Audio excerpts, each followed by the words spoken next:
তো আজকে সপ্তম শ্রেণীর পড়ানোর বিষয় হবে আফ্রিকার নদ নদী সম্পর্কে। তোমরা প্রত্যেকে স্ক্রিনে এই ম্যাপটাকে খেয়াল করো, এটা হচ্ছে সমগ্র আফ্রিকা মহাদেশ।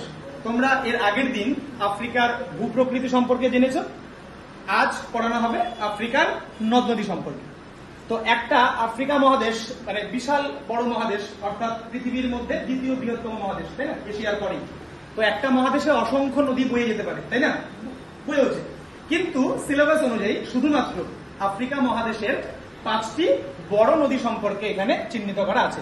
তোমরা নদীগুলোর নাম দেখতেই পাচ্ছ, কিছু কিছু দেখা, যেমন দেখো নীল নদ দেখা যাচ্ছে, নাইজার দেখা যাচ্ছে, জাম্বেজি আছে, অরেঞ্জ আছে, কঙ্গো আছে, দেখতে পাচ্ছ কিনা। তো এই নদীগুলো দৈর্ঘ্যের বিচারে আমরা প্রথম থেকে ধীরে ধীরে এক এক করে আলোচনা করব, ঠিক আছে। তো সবার প্রথমেই আমরা আলোচনায় চলে যাব আফ্রিকা মহাদেশের যে গুরুত্বপূর্ণ নদী, সেটা হচ্ছে নীল নদ। সেই নীল নদ সম্পর্কে আলোচনা করা হবে। তো এই যে নীল নদ, এটা শুধু আফ্রিকা নয়, সারা পৃথিবীর মধ্যে দীর্ঘতম নদী হচ্ছে এই নীল নদ। বোঝা গেল?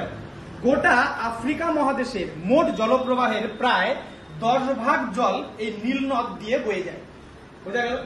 এবার এই যে নীল নদ সৃষ্টি হয়েছে, এটা দুটো ধারা মিলে সৃষ্টি হয়েছে, দুটো ধারা দু জায়গা থেকে, ঠিক আছে। আমি ম্যাপের মাধ্যমে দেখাচ্ছি, এখানে তো সবগুলো নদীর চিহ্নিত করা আছে ম্যাপে। তো আমি আগে শুধুমাত্র নীল নদটা দেখাই। খেয়াল করো এই ম্যাপটাকে, দেখো এটা যখন আবার নীল নদের অববাহিকা স্পেশালি আলাদা করে একটা পাঠ্যসূচিতে অন্তর্ভুক্ত আছে, তখন আবার আলোচনা হবে অববাহিকা সম্পর্কে। এখন শুধুমাত্র নীল নদের গতিপথটাকে আমরা বোঝার চেষ্টা করব, ঠিক আছে। তো প্রথমেই বললাম যে নীল নদ দুটো জলধারা মিলে সৃষ্টি হয়েছে, ঠিক আছে, দুটো বিখ্যাত ধারা। একটা হচ্ছে ব্লু নীল আর একটা হচ্ছে হোয়াইট নীল। খেয়াল করে দেখো, এই যে আমার আঙুলটা দেখা যাচ্ছে, এই যে দিক দিয়ে, এই সমস্ত জায়গা থেকে সৃষ্টি হয়েছে ব্লু নীল।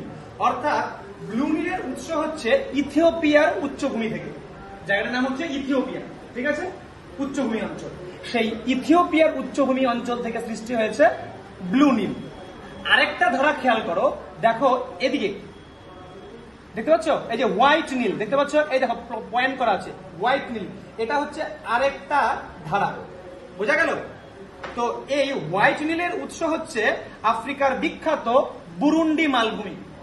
তাহলে আমরা দুটো ধারা পেলাম, একটা ব্লু নীল আর একটা হচ্ছে হোয়াইট নীল। এই ব্লু নীল কোত্থেকে সৃষ্টি হলো? ইথিওপিয়ার উচ্চভূমি থেকে। আর হোয়াইট নীল কোত্থেকে সৃষ্টি হয়েছে বলো? আফ্রিকার বিখ্যাত বুরুন্ডি মালভূমি থেকে, তানজানিয়া দেশে আছে তাই আফ্রিকাতে। তো সেই দু জায়গায় থেকে দুটো নদী সৃষ্টি হলো।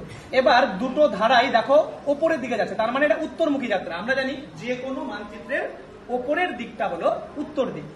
খেয়াল করে দেখো, হোয়াইট নীল উত্তরমুখী, ব্লু নীলও উত্তরমুখী। এবার দুটো ধারা গিয়ে একটা জায়গায় এসে মিলিত হয়েছে, তারপর একটা পয়েন্ট করা আছে। শহরটার নাম হচ্ছে খার্তুম। এটা হচ্ছে